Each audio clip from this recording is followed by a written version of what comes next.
কুপিলা গ্রামে ছিল নাসিম নামে এক যুবক ছিলে। নাসিম খুব অলস ছিল।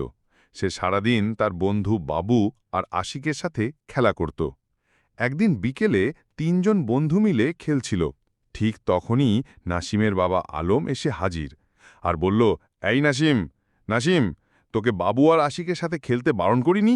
যা, বাড়ি যা, বাড়ি গিয়ে পড়াশোনা কর, সামনে নাতির পরীক্ষা। নাসিম চলে গেল।